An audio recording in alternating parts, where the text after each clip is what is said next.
بینرانی عزیز خۆشەویستانم سڵاوتان لێبێ بە خۆشحاڵیەوە لە ئەڵقەی نوێ پرۆگرامەکەمان لەگەڵتانم لە بەرنامەمانە گفتوگۆکەین سەبارەت بە پەیوەندی نێوان ڕۆشنبیر و حیزب لە کوردستاندا. ئێمە لە بەرنامەیە ئەپرسین ئایا ئەرکی ڕاستەقینی ڕۆشنبیر ئەوەیە پرۆژەیەکی فکری معریفی زانستی هەبێ لە دەرەوەی حیزبەکاندا و دیردەشی ڕخنەگرانی بۆ هەموو کۆمەلگا و حیزبەکان هەبێ یان بەشێک لە ئەرکی ڕۆشنبیر ئەوەیە کە بچێتە ناو حیزبەکانەوە و لە ناو حیزبە سیاسەکاندا هەوڵی چاکسازیکردن و بەدیهێنانی دادی کۆمەڵایەتی بدات. ئایا ڕۆشنبیران لە ناو حیزبە کوردیەکاندا پێگەیەکی ڕاستەقینە و پێگەیشان هەیە لە ناوەندی بڕیاردا بن یان بە پێچەوانەوە لە پاشکۆی ژیانی سیاسی و حیزباتیدا دەژین و ئەرکی ئەوان بۆ بەجوانکردنی ڕوخساری حیزب. ئایا بە چارەسەر نەگەشتنی کۆتایی ئەرکە نیشتیمانونەتەوەیەکان لە هەرێمی کوردستان ئەو ڕەوایەتی دەبەخشێتە ڕۆشنبیران کە ڕوو لە حیزبەکانیان بکەن بۆ تەواوکردنی قۆناغی ڕزگاری نیشتیمانی یان بە پێچەوانەوە ئەم قۆناغەزیات لە هەر قۆناغێکی دیکە پێویستی بە ڕۆشنبیری ڕخنەگرەیە کە لە دەرەوەی حیزبەکانە چاودێری کەرێکی ڕخنەگری بەهێز بێ بەسەر حیزب و دامەزراوەی سیاسیەوە. بۆ گفتوگۆکردن لەسەر ئەم بابەتە و ژمارەیەک پرسی دیکەی پێوەست بەمە میوانداری هەردێک لە بەڕێزان ئەبوبەکر جاف توێژەری سیاسی و کادری پەشکەوتوی پارتی دموکراتی کوردستان و بەڕێز عەتا قەدەداخی نووسەرمان کردووە بەخێرهاتنی وەلایەتانەکەم. زۆر سوپاس. کاک عەتا دەمەوێت سەرتا لێت بپرسم تۆ پێگەی ڕۆشنبیر لە ناو حیزبی کوردیا چۆنە بینی؟ پێ دوایە توانیوەتی ڕۆڵێکی کاریگەر ببینێ لە چاکسازیکردن لە ژیانی سیاسی و فکری حیزبەکانیانە یان بە پێچەوانەوە لە پەراوێزان و ئەرکیان بۆ بە جوانکردنی ڕوخساری حیزب؟ بەڵێ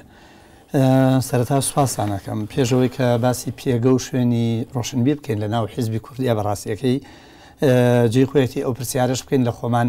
ڕۆشنبیر کێیە؟ دیارە جەناب زانی کۆمەڵێک پێناسی جۆراوجۆر هەیە بۆ ڕۆشنبیر هەرێکە لەو پێناسەیەش ئەرکێک و لێپرسینەوەیەک خاتە ئەستۆی ڕۆشنبیر با ئێمە واز لەوەیان بهێنین بەڵام ئەگەر سەیری حیزبی کوردی بکەین و پێگەی ڕۆشنبیر لە ناو حیزبی کوردیدا هەڵە دەزانین لە قۆناغێکا کە حیزب لە کوردستانە دروست بووە هەر لە ساڵی 20ەکانەوە یەکەمین ئەو کەسانێکە لە کوردستانە حیزبیان دروست کردووە بۆ نمونە هەر لە خۆی بوونوانەوە ئەو نخوە ڕۆشنبیرەی ئەو سەردەمە بوون کە ئامادەبوونیان هەبووە و ئەوانە ئەو کەسانە بوون کە زیاتر لە خەڵکانی ئاسایی ئاسی هوشیاری و بە ئاگاهیان زیاتر بووە و ئەوان لەو ڕوانگەیەوە بە مەبەستی ئەوەی کە حیزب ببێتە ڕێکخەری بزوتنەوەیان بەرنمەیەک بۆ ڕزگاری نەتەوەی ئەوان لە سەرتاوە حیزبیان دروست کردووە ئەتوانم بڵێم هەتاکو و سەردەمی خەباتی شاقیش بە جۆرێک لە جۆرەکان ڕەوایەتێکی تەواو لەوەدا بینراوە کە ڕۆشنبیری کورد شوێن و پێگەی خۆی لە ناو حیزبەکانە نەکرد لە ئاستی خوارەوە بەڵکو لە ئاستی سەرکردایەتیکردندا ببینێەوە لەو ڕۆژەوە دەبینین کۆی ئەو حیزبانەی کە لە کوردستان دروست بوون بەپێی ئەو ئان و کاتێک کە دیات دروست بوون نخبەی ڕۆشنبیر لە دامەزرێنەرەکان و لە سەرکردایەتی حیزبەکاندا بووە بۆ ئەو کاتێک کە خەباتی شا خەباتی ڕزگاری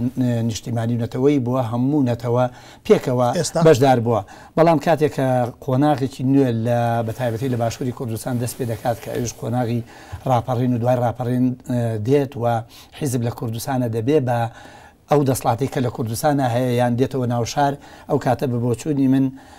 شوێنی ڕۆشنبیر دەبێتە بە شوێنێکی کە و ڕۆشنبیر لەم قۆناغەدا بە بڕوای من لەو دام و دەستگای کە دام و دەستگای بەڕێوەبردننی کۆمەلگایە و دام و دەستگای بەڕێوەبردننی شارە من پێم وایە پەیوەندەکانیش لە ناو شارە جۆری کەن لە پەیوەندی و جیاوازن لەوەی شاخ حتا لەوەی شاخیش بە تایبەتی لە ساڵانی هەفتەکان بۆ داوا من پێم وایە لەو کاتەش بۆ داوا پێگەی ڕۆشنبیر جارێ پێگەی ڕۆشنبیر لە ساڵی هەفتەکان بۆ داوا من پێم وایە لە ناو حیزبی کوردیا پێگەیەکی پەراوێزی بووە و پاشکۆی سیاسیەکان بووە لەو کاتەوە هەتاکو ئێستشی لەگەڵا بێ من پێم وایە ڕۆشنبیر لە ناو حیزبی کوردیا شوێن و پێگەیەکی ئەو توی نییە کە شایانی باز بێ بەقەد ئەوەی کە حیزب لە ڕێگای ڕۆشنبیرەکانیەوە هەوڵ دەدات ڕووی خۆی بە جۆرێک لە جۆرەکان جوان بکە ڕووی خۆی کەشخە بکە و ڕۆشنبیرەکان لە ناو حیزبدا لەگەڵ ڕێزی زۆرم بۆیان ڕکە زۆربەی زۆری برادر و کەس و هاوڕەکانی خۆمانن بەڵام بەشی هەرە زۆریان ئەرکیان بووە بەوە کە ناشرینەکانی حیزب بشارنەوە پاساوی جۆرا و جۆر و بیانووی جۆرا و جۆر بۆ هەموو ئەو کەم و کورتیانە بێننەوە کە حیزب لە سەرکردایەتی و بۆ بنکردایەتی لە ژیانی ڕۆژانەیە لە حیزبایەتیکردنا لە ئیدارە لە ڕێخستنی پەیوەندیەکانیان لەو سیاستی دەکات هەموو ئەو کەم و کورتیانی کە حیزب دەیکات لە ژیانی لە پراکتیکی دیزەکردنی ژیانی ڕۆژانی خۆیان ڕۆشنبیری کورد لە ناو حیزبدا ئێستا من پێم وایە دەوێت ئەو ڕۆ جوان بکەوە پاسا و بیان و بۆ ئەو هەموو کارنە جۆر و نابەجیانە بێنێتەوە کە حیزب دەیکات. کاک عەتا یەکێک لەو پاسەوانەی بۆ بوونی ڕۆشنبیر لە ناو حیزب هەیە ئەوەیە کە ئەگەر ڕۆشنبیر لە ناو حیزب نەبێ ئەو شوێنانەی حیزب بە خەڵکی خراپ پڕەبێتەوە و حیزب بەرەو هێزێک ئەڕوا کە بکوژ بە بڕ بێ و دیکتاتۆر بێ و هەتا دوایی بۆیە پێویستە لە ناو ئەم حیزبانەیە ڕۆشنبیر هەبێ بە ئەوی چاکسازی بکەن و حیزب بکەن. ئەم تێزە تا چەند ڕەوایەتی هەیە و تا چەند کراوە لەناو ئەم تێزە بە سیر بکەین لە کوردستان و ئەگەر لەسەر ئاستی دەرەوەش سیر بکەین. ڕۆشنبیری حیزبی هەرگیز و هەرگیز ناتوانێت جیاواز لە سەرکردایەتی حیزبەکەی بیر بکاتەوە و هەرگیز و هەرگیز لە کوردستانە ڕۆشنبیر نەیتوانێت ڕۆڵ و کاریگەری هەبێت لە بڕیاری حیزبیە. بەڵێ من پێم وایە ئەگەر ئەو قسەی جیلدیڵۆز بێنەوە جیلدیڵۆز هەڵێ ڕۆشنبیر نابێ حیزبایەتی بکە، بەڵام ئەگەر حیزبایەتی کرد دەبێت لە پێگەی بڕیارداندا بێت لە ناو حیزبە. بەڵام بە لە کوردستانە سێری ئەوە بکەین ئایا ئەو ڕۆشنبیرانەی لە ناو حیزبان چەندیان لە پێگەی بڕیاردانان. بۆ نمونە هەربا لە پارتیەوە لە یەکێتیەوە سیر بکەین کە کاک ئەبوبەکر خۆی ئەندامێکی کادری پێشکەوتوی ناو حیزبەیە و یەکێتیش وەکو حیزبێک وەتانان بە ئۆپۆزیسیۆنیشەوە هەموو ئەو ڕۆشنبیرانەی کە خۆیان بە ڕۆشنبیر دەزان و شناسی ڕۆشنبیریان هەیە کە دەزانین بە ناویش ئاماژەیان پێ بکەین با بزانین چەندیان لە پێگەی بڕیاردانی حیزبەکاندان. با لە پارتیەوە دەست پێکەم بۆ نمونە کاکفەلەکەدین کاکە یەکێکە لە ڕۆشنبیرە دیارەکانی کوردستان و چەندین ساڵ ئەندامی مەکتەبی سیاسی حیزب بووە. بەڵام ئایا ئێستا وەکو ڕۆشنبیرێک لە ناو حیزبا من یەکێکم لەو کەسانش ڕەنگە دیێڕێتی نەبێت کە نووسیبێتی نەمخوێن بێتەوە، بەڵام هەموو ئەوەی کە کاکفەلەکەدین کاکەی بۆ هەموو توانایی خۆیەوە کە دەیکا ئەگەر خەریکی نووسین لەسەر تەسەووف و هەندێک بوار بێ زۆر جوان دەنووسێ، بەڵام کاتێک دێت کە باسی سیاستوان دەکا ناتوانی سەیری نووسینەکانی ئەو بکەی کە جیاواز بێ لە ناو هەر کادیرێکی کەی حیزبی لە دەستگاکان ڕاگەاندرێت. ئەمە یەک نمونەی کەش بێنەوە بۆی هاوسەنجێک پیاوێکی خوێنەواری وەکو کاک فەرید ئەسەد کە لە ناو یەکێتی نیشتیمانی یەکێکە لە کادیرە هەرە خوێندەوارەکان ئایا ڕۆژێ لە ڕۆژان بینیمانە کاک فەرید ئەسەد ڕستەیە بنووسێ ڕایەکی هەبێ جیاواز بێ لە ڕاو بۆچوونی سەرکردایەتی سیاسی یەکێتی کە لە کاتێکە نە کاک فەلەکەدین کاکەی و نە کاک فەرید ئەسەد و نە هەموو ڕۆشنبیرانەشی کە ئێستا لە ناو حیزبەکانی دەرەوەشا برادەرمان بوون بوون من لە ئۆپۆزیسیۆن پێگەڵ جێگەیانێ هیچیان ناتوانن لە دەرەوە کاک ئەبوبەکر ڕۆشنبیر لە پاراوێزی ژیانی سیاسی و حیزبایە و ناتوانێت جیاواز لە سەرکردایەتی سیاسی حیزبەکەی بیر بکاتەوە و بەم پێش ناتوانێت شتێکی جیاواز بڵێ و ناتوانێت چاکسازێک لە ناو حیزب بکات. سەرەتا سوپاس، بەڵام بەجددی لێرەدا ئێمە ناچارین بەکردنەوەی پرسیارێکی کلاسیکی، بەڵام ئەم پرسیارە ڕەنگە لەسەر جوابەکەی بۆسین و قسەی لەسەر بکەین هێشتاکە بڕێکی زۆر کاتمانەدا ڕۆشنبیر چیە، وەزیفەی چییە، ڕۆشنبیر لەکوێی بڕیارە سیاسیەکانایە لەکوێی کای سیاسیایە بە مەفهومەکەی پێربردووە. ئەمە پرسیارێکە لەوەتی کۆمەلگەی مۆدێرن بووە بە کۆمەلگەیکی پاخ ئێکسلانس بە تەواوەتی بە دەرەجەی ئیمتیاز کۆمەلگەیکی سیاسی. ڕۆشنبیریش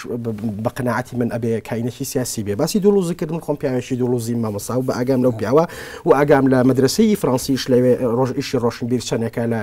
لە پانتایە کۆمەڵاتەکانە و لەگەڵ لە وجودیان لە ناو فاکتە سۆسیۆلۆژی و واقعەکانە. ئەم حکومە تعمیمی گشتیە، یعنی من گشتەی کە فعلا ڕۆشنبیر هەمیشە پراوێزە لە ناو حیزبەکانەوە لە مرکزی قراردادین ئەمە حکومێکە بەڕاستی برێکی زۆر لە ئیسقاتی تایە. بۆ نمونە بڕێز من کادرێکی ئەم حیزبم بە ئیرادە و بە قەناعەتی خۆمەوە، بەڵام دواتر لەگەڵ ئەمەشا ئیرادەیەکم، بەڵام ڕۆشنبیرێکە لە ناو حیزبایە ئەو ڕۆشنبیرە نییە کە لە دەرەوەی حیزبە. بۆ من حەزەکەم چەند شتێک باشکەم وەزیفەی ڕۆشنبیرێکی حیزبی ئینجازە تعبیر ئەگەر دروست دێوا بڵین یان حیزبیکی ڕۆشنبیر سیاسیکی ڕۆشنبیر چییە؟ ڕۆشنبیرێک بەڕاستی ئەو وێنەی کە خوڵقاندووە یان ئەو پراوێزی بوونەوەی کە هەیەی بڕێکی زۆر تاوانبارەکەی تاوانەکەی خۆیەتی بەڕاستی تاوانەکەی خۆیەتی لە چییە؟ هێشتا ئەوەی ئەگەر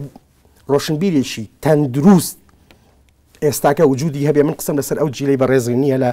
من بۆ خۆم قەدەرم وابووە لە نەسلێکی تازەم ڕەنگە بڕێکی زۆر بەر شاڵاوێک نەکەوت بم لەوەی کە فعلەن ڕۆشنبیران تەقسیم بوون بەسەر ئەو حیزبانە و ئیشیان جوستیفیکاسیۆن و تەبلیغ هێنانەوە بۆ دنیایەک ناشرین، بەڵام مامۆستا هەمیشە هەموو ڕۆشنبیرەکانی ناو حیزب ئەم کاریان نییە. ڕۆشنبیر لە ناو حیزب چەند وەزیفەیەکی کاریگەر بێت. من خۆم بۆ خۆم ئیندیپندانتێکم هەیە سربەخۆیەکم هەیە و قسەی خۆم هەیە و نەک من دەیانی کێش لەناو پارتیان ناوێشێتیان ئەوانە قسەی خۆیان هەیە بەڵام ئەمە بەو مانایە نایە هێشتاکە شەڕەکە گەورەترە بۆ شەڕەکە گەورەترە ناو حیزب ڕۆشنبیرەکان بیکەن یەک ئەبێ وێنەی ڕاستەقینەی ڕۆشنبیر ئەو ئیماجی لەسەر مسەقف هەیە ڕاستی کەرەوە تا ئێستش حزبی کوردی واتی ئەگە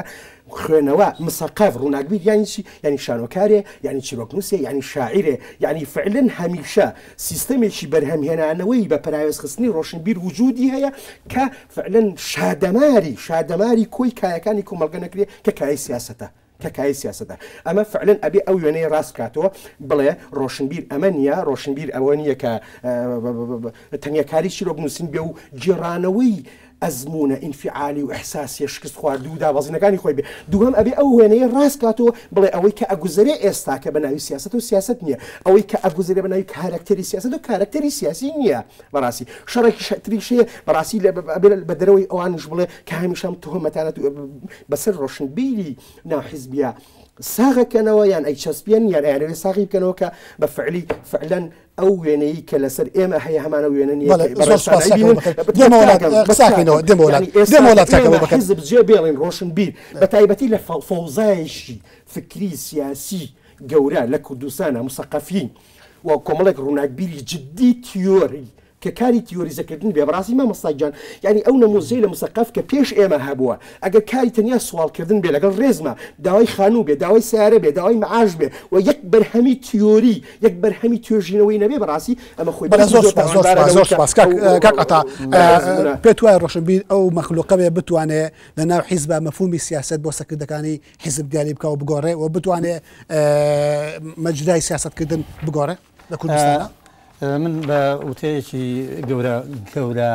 توێژەری سیاسی چۆمستی دەست پێەکەم لەمان چۆمستیڵێ ئەو وەهمێکی گەورەیە کە پێمان وا بێ سیاسەکان لە تۆر بکە بە هیچ شێوەیە جۆ لەو مستەخەفەکە دەگرن کە تەنها فکر و قەڵەمی پێەیە لە کوردستانە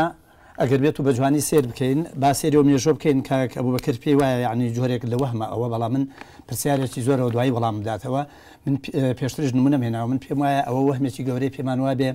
لە کوردستانە ڕۆشنبیر هیچ دەورێکی هەیە لە ناو حیزبی کوردیە لە باشترین حاڵەتی ئەکەن بەسەر نووسری ڕۆژنامەکە و لە باشترین حاڵەتە ئەبێ دەمەوەات بەڕاتەوە وەهمێکی گەورەیە کە پێمان وا بێت دەوری ڕۆشنبیر لە ناو حیزبە وهمه وهمەکەتنیا ڕۆشنبیر خۆی دروستکرد من یەکمونەوەتەرە مامۆستا چۆ مسکی سەر بە نەمۆزجێکی و ئیکۆلێکی ئەمریکی و قوتابخانەیەکی ئەمریکا ئەوەی من معجب من پێی و کاری لەسەرەکەم ئیکۆلێکی فەڕەنسی و قوتابخانەیەکی فەڕەنسیە توێلی فەڕەنسی لە ناو ساحە و ئەم بۆم باشە لە ناو ساحە و لە ناو حرەکاتی سۆسیۆ ئیجتیماعیدا وجودێکی و سیاسی لە تەواوی هەیە لە میشێل فۆکۆ لە سارتەرەوە لە جیل دەورێکیان هەیە لە بڕیاری سیاسی بالضبط چی دەورێکیان پێش دەورێکیان هەیە بە عەرزی جەناب سارتەر چی دەورێکی هەبوو سەردەمی سارتەر جیاوازە تێکستەکان جیاوازە بەڵام فعلاً من سەردەمی ماکسیم گۆرجیام با عەرز بکەم قوربان ئێمە باسی کوردستان دەکەین یەکەم ڕۆشنبیرەکانیشمان باسی دەرەوت و لە دەرەوە شەشتە ڕۆشنبیرە ئەمە کوردستانی ئێمەیە چۆمسکی خەڵکی کوردستان ئەزانم خۆتەوە مەکە با من ڕێگەی جەنابتە دەم بە ئیسراحەت قسە بکەی پێویستی بە هەڵچوون و ئانەش نییە بە هادیئی باسیەوەکەین باسی شوێنی ڕۆشنبیری کورد با بکەین لە ناو حیزبەکانی کوردستانە لە کوردستان دوو حیزبی سەرەکی و کۆمەڵی حیزبی کەشەیەکە ئەوە ڕۆشنبیرەکانیش بە ناو بەژمارە هەموو ئەیان ناسین هەمووشمان ئەیزانین ئەوەندەی کە پیاوە ئەسکەریەکان و پیاوەکانی ئاسایش و پیاوەکانی هەردوو مەکتەبی سیاسی و سەرکردایەتی وەڕەنگە دوا مناڵی هەرێکە لە بنەماڵەکانی سەرکردا چ لە ناو پارتی چ لەیەکێتی چەند لە حیزبەکانی دەرەوەی دەسڵاتیش ئەوەندەی کە ئەوان دەسڵاتیان هەیە لە بڕیاردان و ئەوەندەی ئەوان پێگەیان هەیە لە ناو بەرنامە و استراتیژ و پرۆژەی ئەم حیزبانە ڕۆشنبیرەکانی ناو هیچ دەورێکیان نیە حەزەکەم ئەنج عەرزی جەنابەت بکەم مەسەلەی ڕۆشنبیری مەسەلەیەکە کە جا دەبێتەوە لە بەرنامە و لە ئایدۆلۆژیای حیزب ڕۆشنبیر ئەگەر ڕۆشنبیر بێەوە پێناسەیەکەن ڕۆشنبیر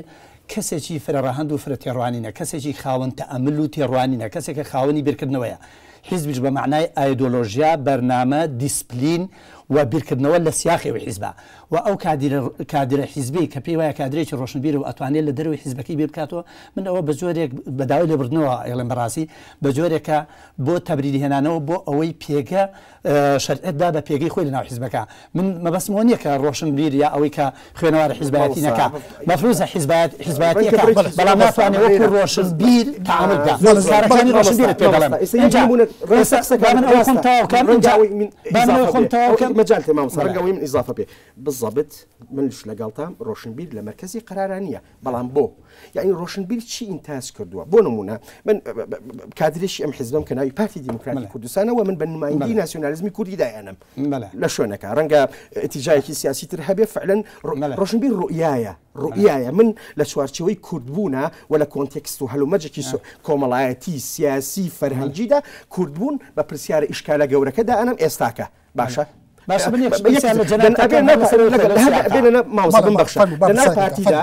پارتیدا ئەبێ بڵێم قوربانجان کاتێک ئەڵێن نەتەوە چەند کتێبمان لەسەر ناسیۆنالیزم وجودی هەیە دەیان مەکتەبی بیر و ڕۆشنە بە پارتی و بە یەکێتی و بە ئەو برادرانی کێشە و ئەحساب سیاسەکانی کە چەپ ڕاست ناوە ڕاست کە لەسەر مەفهومێک نەتەوە بوونەوەرێکی مێژووە دەرهەنجامی وشەیە بەڵام لە ناو حیزبەکەی منە ئەمە نییە ئەبێ من ڕێگە نەدەم ئەوەی کەیەکیشی کە لە جیاتی من قرارەدا خەتای منە پاشە کشەی پێ ناکەم و ئەو پاشکشە بە منەکە کە فعلەن ئیتر ئەو سوڵتەی ئاخیر و ئەوڵ خۆی مەسەلەکە چۆنە لێرە بەڕاستیەکەی تۆ باسی پارتی لە دروستبوونەکەی کە دروست بووە من پێم وایە لە یەکەم قۆناغی دروستبوونی کە ڕۆشنبیر لە ناو حیزبە بە ڕۆشنبیر وەکو پاشکۆ لە ناو حیزبەکە بووە هەر لە سەردەمی مەرحومی بەرزانی کە حیزبەکە دروست بووە کە هەمزە عەبدوڵڵا وەکو پیاوێکی خوێنەوار کە ڕەنگە هەر حیزبەکە لە نێوان ئەو دوانەوانش وەکو پاشکۆ دروست بووە لە ناو یەکێتی نیشتیمانی کوردستانیش کە مام جەلال پیاوێکی خوێنەوارە بڕیاری سەرەکی لە لای خۆیەتی لەبەرەوە ئیتر هەموو ئەوانی کە نابن بە خاوەنی بڕیار دێمەوە بۆ لایەوەی کە بەڕاستی ڕۆشنبیر من پێم وایە هەموو ڕۆشنبیرانی کە لە ناو یەکێتین و لە ناو پارتیشن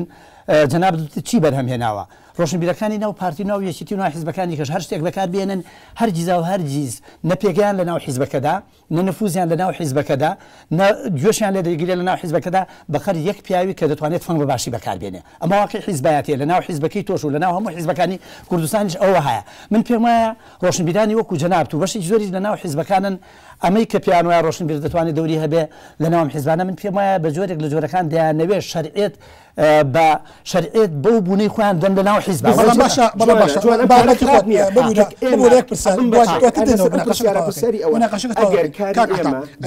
تۆ پێت وانە ڕۆشنبیر لە ناو حیزب ئەگەر چالاک بێ ئەتوانێت دەستکاری و شاری تاکەکانی ناو حیزب بکە بۆ ناو ڕێخستەکان شۆڕ ببێتەوە و ڕێیشی عام لە ناو حیزب دروستکە لەوێشەوە سەرکردایەتی حیزب ناچار بکە بەوەی کە چاکسازی بکە مەفهومی خۆی بۆ سیاستکردن بگۆڕێ هەنگاو بەرەو عەدالەت هەڵگرێ هەتا دوایی ئەو ڕەنگە لە کۆمەلگایەکی جێگیرا لە کۆمەلگایەکە کە هەموو شتەکان بووە بە عەقڵی مؤسساتی و حیزب لە ڕێگەی هەڵبژاردنەوە هەموو 2 ساڵ یا 4 ساڵ هەموو سەرکردایەتێکی گۆڕێ و سەرۆکە گۆڕێ و سکرتێرە گۆڕێ و بەڵام حیزب لێرە کاکە حیزب لێرە بووە بە مؤسسەیە وەکو مؤسسەی عەشرەتە لە ناو مؤسسەی عەشرەتیش تەنها پیا و ماقوڵانی عەشرەت تەنها ئەوانەی کە نزیکن لە سەرۆکی عەشرەتەوە دەوریان هەبێ مەلای مزگەوت دەورێکی وای نییە تەنها ژنی پێمارە دەکەن ئەم مسەقف لە ناو حیزبی کوردیا ئێستا دەورەکەی لە دەوری مامۆسایەکی ئاینی لە سنووری عەشرەتەکەی ئەوسا زیاتر نییە ئەسڵەن مامۆسا ئاینەکە کە ئەوسا هەندێک پرسەڕای پێکرا و ئەوانی پێ دەکرا بەڵێکی زۆر ئستاتی ئیتیهامات نییە لە بری من قسە لە بری قسە من واقع من وانی ئەوەی کە جەناب پێشکەشت کردە لە ناو حیزبەکە تا چییە مامۆسا فلان و فلان و فلان و ئەمر و زەید و دانی تر بۆ ڕیزەکەم وانە ئەمجار پێگەڵ بەرهەمەکەتان چییە لە ناو حیزب ئیسە پێتەڵێ باشە ئەگەر تۆ مێژوو نووسیتەوە بڕاستی مێژوو نابێ بە ڕۆیایکی ئیدۆلۆژیەوە ئیدۆلۆژی نییە شۆڕشی ئەیلول لە لەحزەی دروستبوونیەوە لە لەحزەی دروستبوونیەوە مستەقفتیایە پاشکۆ بووە بەزەڵ وایە وایە باشە من دوو مسەقفت چێڵم مامۆستا حەمزە عەبدوڵڵا سکرتێری حیزب بەدەوری دەبوو مامۆستا برای مەحمەدیش زۆر جوانە نەخێر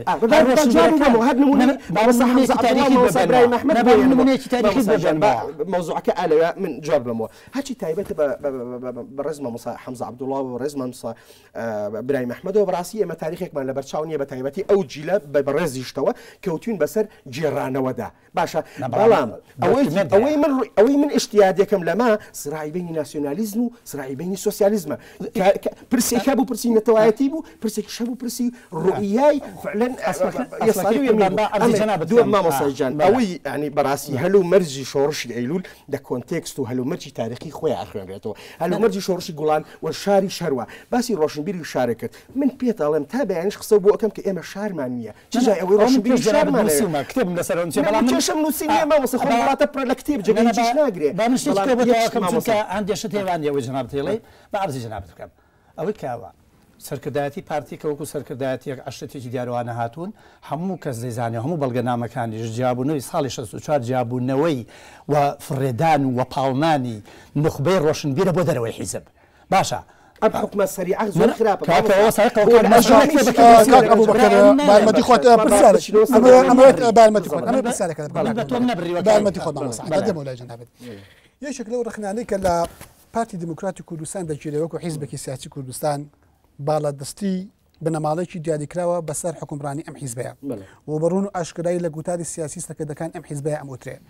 نخبەیەکی ڕۆشنبیر لە بەڕێستەوە تا ڕۆشنبیرەکانی دەکەینەوە پارتی دموکراتی کوردستان لەناو ئەم فەزایە ئەتوانێت چی بکە جێکەوتە ئێوە چیە لەو مۆزوعە بزەبت جێکەوت پرسیارێکی زۆر جوانە کێشەی ئەساسی ئێمە کاگومێت کە ئەوەی لە دەرەوە پێمان ئەوترێ کێشەی ئێوە کێشەی بنەماڵەیەکی تایبەتە ئەمە هیچ کێشەکانی و هیچ ئیشکالەکە نیە بەڕاستی ئەوەندەی ئیشکالە گەورەکان ئەوەندەی فەزاحەتە گەورەکان ئەوەندەی گەندەڵی گەورەکان لە خوارەوەی لەسەرەوە نییە جارێ ئەوە شەرتەبریە خۆ بانەزانی بۆ ئیشی ڕۆشنبیر ڕەخ نەگرتنە من لێک پرسیار لە جەنابەت ئێوەی ڕۆشنبیر لە ناو حیزب ڕەخنەتان هەیە لە مۆزعە ئەخر پرسیارەکە مامۆستاجان ئەزانی چی من على أهل المكة أدرى بشعابها مرجنية أهل المكة مرجنية وابتون كأهل حزام أو مجتمع بنا حزبانية برا نقدتون معن هي سيري والله كمان كا سيري أكاونتا كمان كا لفيسبوك أذن أبو بكر حسن أبو بكر جافشي وتشندين وكو أبو بكر هي نقدي هي شلون تليق ما مصيجان يعني بوقب أو واحد ملاي مسقف دروس بارتي وهنيا ده مسقف لكردستان ولاتي بجي اشتراكي كراوتي رو كراون لسر ثقافة لسر رخنا برا بخش من طاوي كم بلا فرق طاوي كم بنبخشە ڕخنەیەکەیە بە نیەتی پاکەوە من ئیمانم بەمەیە ڕخنەیە بە نیەتی پاکەوە ئەمە شەروای میوەیە ڕخنەیەکە من پارتی بەڵام کە جەناب ڕخنەیەک بەس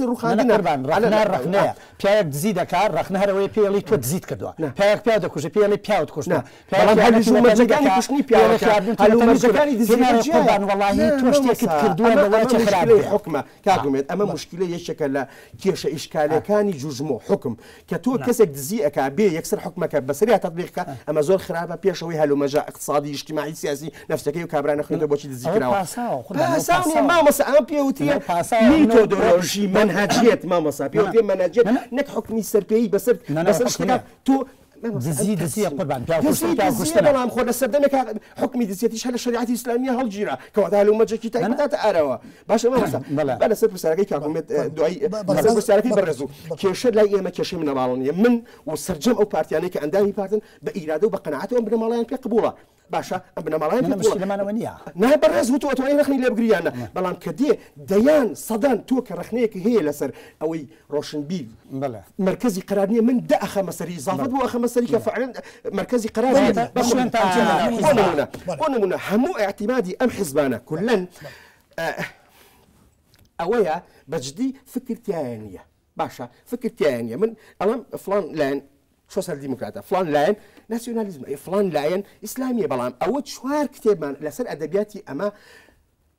کلتورێکی دەوڵەمەندمانە بەڵام خۆ ئەم کلتورە ئەم حەماسیە تا ئێستاکە لەسەر شۆڕش و لەسەر هەندێک لەسەر لە عقلانیت بنە بەڕاستی کاتێک کە باسی شۆڕشی کرد شۆڕش لەحزەیەکی لە عقلانی سقەفیتیانە و سقەفیش بەڕوویەکە عقلانی بوونە باشە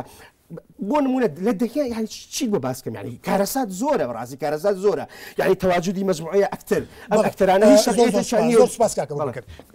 کاک عتاقڕ داخی یەکێک لەو ڕخنانەی کە ئەکرێ لە ژمارێک لە نخبەی مسەقف بچیرە لە دەرەوەی حیزبەکانە ئەوەیە کە ئەمان هاتوون بە پێی بەرژەوەندی خۆیان و پێگەی ڕۆشنبیری خۆیان لە ناو ڕۆشنبیری کوردیا تەصنیفی ڕۆشنبیرانەکان بۆ ناو حیزب و دەرەوەی حیزب و ڕۆشنبیرانی دەرەوەی حیزب تەنها ئەوان جدین ئەوان ئەتوانن ڕخنە بگرن ئەوان ئەتوانن کۆمەلگا بگۆڕن ڕۆشنبیرانی ناو حیزب دەستەمەوە کراون جڵەوی گیر کراون ئەمانە لە ژێر هەیمەنەی سیاسیان ئەمانە بۆ بەرژەوەندی خۆیان کارەکەن پێتوانی ئەم جۆرە تەصنیفە هەمان ئەو جۆرە تەصنیفەیە کە خەڵکی تر بۆ وەتەن ناوەڕوانی و خائینەکە بۆ ئیماندار و بێدینەکە کاگومێت ئەو تەسنیفەش ئەوەی جناب دێڵێ بەڵام بۆ نمونە من لە دەروی حیزم بەڵام تاکو ئێستا جارێک بەجاران نەموتووە مەسەلەن ئەم ڕۆشنبیرە نابێ حیزبی بکە ئەو وای کاتوانە بەڵام واقعەکەی نەشمتووە هەر ئەوانەی دەرەوە ئەتوانن کار بکەن وە گومانەکەم لە بەشی زۆریوانەشی کە بەناو لە دەرەوەن جوانێکی زۆر لەوانەی لە دەرەوەن بەشی زۆری بەشێکی زۆری بەڵام لێرە مەسلەیەکی کە هەیە شتێکی سەرەکی هەیە کە ئەرکی ڕۆشنبیرەوە یەکێک لە پێناسە مۆدرنەکانی کە جەناب دێڵێ ئەرکی ڕۆشنبیر بە ڕاستیەکەی ڕەخنەگرتنە ڕەخنەگرتن بەڵام ئێستا قسەکەمە ئەگەر مەجاڵم دەیمن هیچ ئەرکی ڕۆشنبیر ڕەخنەگرتنە لە ناو حیزبی کوردیان لە ناو دامەزراوەی دەسڵاتی کوردیان لە ناو خێزانی کوردیان لە ناو کەلتوری کوردیا هەتاکو ئێستا ڕوبەرێکی ئەو تۆ هەیە بۆ ڕەخنەگرتن ئەمەیە ڕۆشنبیر بە تەواوەتی لە دەرەوە هەتاکو ئێستش هەندێک جار مجازەفکردنە جەنابی شتەیزانی ڕەخنەگرتنی دەرەوە کاتێ توانێت ڕەخنە بگری کە ڕوتبی وازت لە هەموو بەرژەوەندیەکەت هێنابێەوە باکت بە دنیا نەبێ کە وەش تاکە کەسی دەگمەن هەیە لە ناو هەموو ناوەندی ڕۆشنبیری کوردیا من دەتوانم زۆر بە سەراحەت بڵێم ئەو تاکانەی کە هەند لە ناو ڕۆشنبیری کوردیا و کە بە سەراحەت ڕەنگە توان ڕەخنە بگرن لە پەنجەکانی هەردوو دەستەکە تێپەڕ ناکەن بەڵام کە ئەمە واقعی دەرەوە بێ ڕەخنەگرتن لێرە قورس بێ و یەکێک لە بە بۆچوونی من شتێکیش نییە ناوی ڕۆشنبیری جددی بێ بەبێ پرۆژەی ڕەخنە بەبێ بوونی ڕەخنە اینجا دێمە بۆ ئەوە ڕۆشنبیرانی ناو حیزب شتێکیان هەیە ناوی پرۆژەی ڕەخنە بێ ڕۆشنبیرانی حیزب من حەز ناکەم کاکە بۆ بەکرا هەڵبچێ هەموو بینیمان بە درێژایی ئەم 20 ساڵی دوایەوە کە شەڕی ناوخۆ بۆ ڕۆشنبیرانی ناو یەکێتی هەموو قەڵەمەکانیان هەموو مێژووی پارتی و بنەماڵی بەرزانیان هێناوەتە دەرەوە ڕۆشنبیرەکانی ناو پارتی هەموو مێژووی یەکێتی و تەنان هەر مەسەلەن ناکۆچێکی نێوان بزوتنەوەی گۆڕان ئەوە بێ 100 لەو ڕۆشنبیرە حیزبیانە هەموو مێژووی نوشیان مستەفا ئەهێننەوە چی لە بنی بەڕێیەکە ئەگەر لە ڕووینێتەوەی ئەگەرمانە ناسیۆنالیستانە بیرەکەنەوە هەندێک ڕوودا ڕوویداوا بڕاستیەکەی ئەبێت تۆ هەندێک جار لە کاتی خۆی دایبنی بۆ ئەوەی یەکێتی نەتەوەی ڕابگری بەڵام ئەم ڕۆشنبیرانە ئێمە بەردەوام لە کاتە حساسەکانە دەوری وروژاندن و ئیسارەکردنیان بینیوە و دەوریان هەبوونەوەی کە زۆر خراپیان دەورێتی هەر قەڵەمەکانی شەڕی ناوخۆ قەڵەمەکانی شەڕی ناوخۆ باشترین بەڵگەی وەژمارەیان جناب تەیزانی چەندێکە باشە ئەمانە خۆ ئەمە تۆ نەت کردووە من نەم کردووە ئەمە نەزعیم عەلی و نە شێخ جەعفەر و نە محمود سەنگاوی و نە ئەمەری حاجی عوسمان کردوانە کە تفەنگەکانیان بەدەستەوەیە بەڕاستیەکەی ئەمە ڕۆشنبیرەکان کێشیان ناوبڕێکمان هەیە ناوبڕەمان هەیە و دوای ناوبڕەکە پرۆگرامەکەمان بەردەوامەکەین ئازیزانم خۆشەویستانم دوای ئەم ناوبڕە پرۆگرامەکەمان بەردەوامە ئێوەی ئازیزیش دەتوانن لە ڕێگەی ژمارەی تەلەفۆن و پێگە ئێمە لە تۆری کۆمەڵاتی فەیسبوک و ئیمەیلەوە سەرنج و پێشنیارەکانتان بگەین بەرنامەکە یان هەر پرسیارێکتان هەبێت تا پێک ئەگەینەوە دوای ئەم ناوبڕە بینەری پرۆگرامەکەمان